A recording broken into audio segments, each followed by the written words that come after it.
Item ಯಾವುದೇ ಇರಲಿ try ಮಾಡಿ ಆಚಿ ಚಿಕನ್ ಮಸಾಲಾ.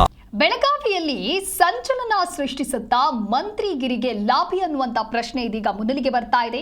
ಸಿಎಂ ಡಿಕೆಶಿ ಸಂಪುಟದಲ್ಲಿ ಯಾರಿಗೆ ಮಂತ್ರಿಗಿರಿ ಭಾಗ್ಯ ಲಭಿಸಲಿದೆ? ಎರಡನೇ ಹಂತದ ಸಂಪುಟ ಸೇರ್ಪಡೆಗೆ ಬಹಳಷ್ಟು ಕಸರತ್ತು ನಡೀತಾ ಇದೆ. ಜಿಲ್ಲೆಗೆ ಮತ್ತೊಂದು ಸಚಿವ ಸ್ಥಾನ ಅಂತ ಹೇಳಿ ಹಿಂದೆ ಸಾಹುಕಾರ್ ಹೇಳಿದ್ದಾರೆ. ಸಚಿವ ಸ್ಥಾನದ ರೇಸ್ನಲ್ಲಿ ಈಗ 6 ಪ್ರಭಾವಿ ಶಾಸಕರಿದ್ದಾರೆ. 5 ಜನ ಲಿಂಗಾಯತ, ಓರ್ವ ಮುಸ್ಲಿಂ ಶಾಸಕನ ಒತ್ತಾಯ ಕೇಳಿಬರ್ತಾ ಇದೆ. ಸವದಿ, ಹೆಬ್ಬಾಳ್ಕರ್ ಇಬ್ಬರಿಗೂ ಕೂಡ ಜಾಕ್ಪಾಟ್ ಒಲಿಯುತ್ತಾ ಅನ್ನುವಂಥ ಪ್ರಶ್ನೆಗಳಾಗ್ತಾ ಇದೆ.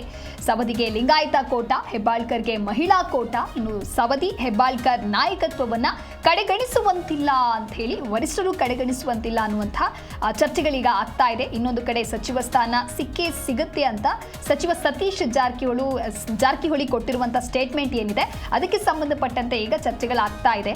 ಒಟ್ಟಾರೆಯಾಗಿ ಸಚಿವ ಸ್ಥಾನದ ರೇಸ್ನಲ್ಲಿ 6 ಜನ ಶಾಸಕರು ಇದ್ದಾರೆ.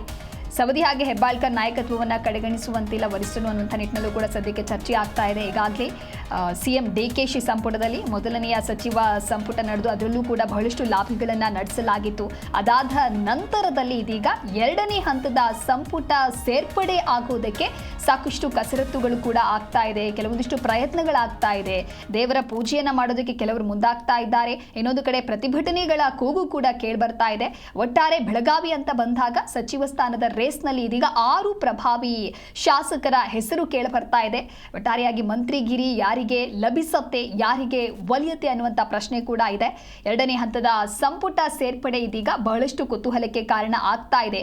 ಅಲ್ಲಿ ಯಾರೆಲ್ಲ ಹೆಸರುಗಳಿದೆ, ಯಾವ ಮಾನದಂಡಗಳ ಮೇಲೆ ಆ ಒಂದು ಹೆಸರನ್ನ ಘೋಷಣೆ ಮಾಡ್ತಾರೆ, ಅದಾದ ನಂತರದಲ್ಲಿ ಯಾವ ಖಾತೆ, ಯಾವ ಮಂತ್ರಿಗಿರಿ ನಾಯಕರಿಗೆ ಸಿಗುತ್ತೆ ಅನ್ನುವಂಥ ನಿಟ್ಟಿನಲ್ಲಿ 5 ಲಿಂಗಾಯತ ಹಾಗೆ ಒಬ್ಬ ಮುಸ್ಲಿಂ ಶಾಸಕನ ಒತ್ತಾಯ ಕೂಡ ಇದೆ.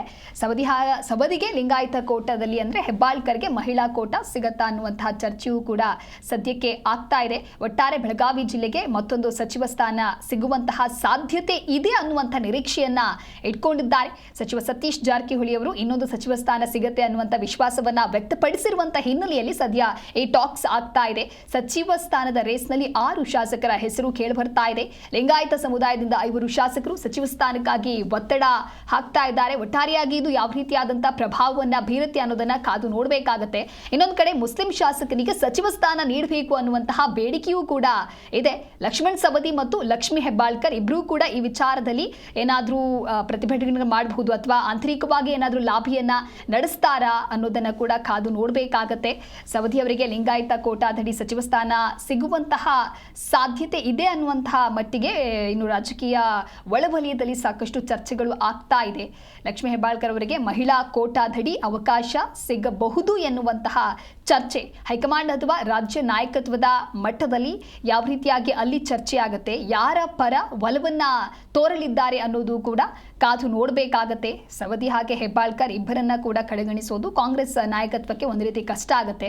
ಒಟ್ಟಾರೆ ಈಗ ಮತ್ತೆ ಸಂಪುಟ ರಚನೆ ಅಂತ ಬಂದಾಗ ಯಾರ ಹೆಸರುಗಳನ್ನ ಕನ್ಸಿಡರ್ ಮಾಡ್ತಾರೆ, ಯಾವ ಕಾರಣಕ್ಕಾಗಿ ಯಾರಿಗೆ ಸಚಿವ ಸಂಪುಟವನ್ನ ನೀಡ್ತಾರೆ, ಜೊತೆಗೆ ಮಂತ್ರಿಗಿರಿಯನ್ನ ಕೂಡ ಯಾರಿಗೆ ನೀಡ್ತಾರೆ ಅನ್ನುವಂಥ ಪ್ರಶ್ನೆ ಇದೆ.